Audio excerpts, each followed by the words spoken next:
রানাঘাট কারশেডে দাঁড়িয়ে থাকা রেড হোয়াইট কম্বিনেশনের আইসিএফ মেমু ট্রেন কবে ট্রায়ালে নামানো হবে সেটাই কিন্তু এখন বড় প্রশ্ন।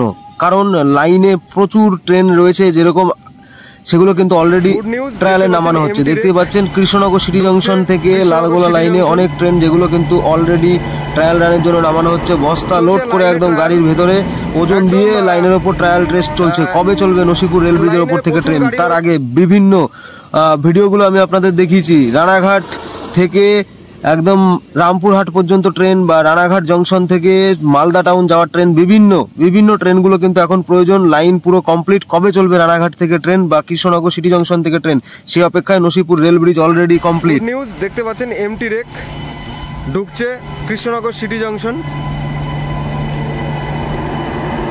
চলছে লাইনে ট্রায়াল। একদম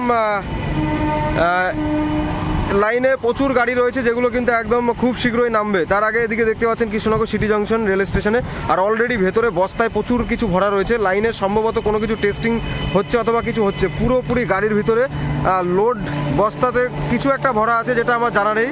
ওই যে দেখতে পাচ্ছেন ভিতরে বস্তায় কি কিছু ভরা আছে।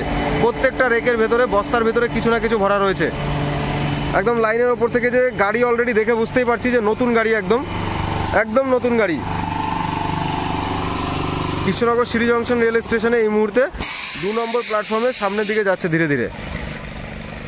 দেখতে পাচ্ছেন একদম ট্রায়াল রানের জন্য বস্তা লোড করে ভিতরে গাড়ির ভেতরে পুরো রেডি। প্রতিটা বস্তার মধ্যে কিন্তু একদম লোড করে একদম পুরো ট্রায়াল যে রান, সেই ট্রায়াল রানের জন্য এখন এই মুহূর্তে গাড়ি মুভমেন্ট করছে। রানাঘাটের দিকে মুভমেন্ট দেখতে পাচ্ছেন, ভিতরে লোডেড বস্তাতে পুরো একদম সমস্ত বস্তা লোড রয়েছে। কৃষ্ণনগর সিটি জংশন রেল স্টেশনের দিকে প্রবেশ করছে এখন এই মুহূর্তে যাচ্ছে, দেখতেই পাচ্ছেন। চলবে দ্রুত গতিতে ট্রায়াল রান।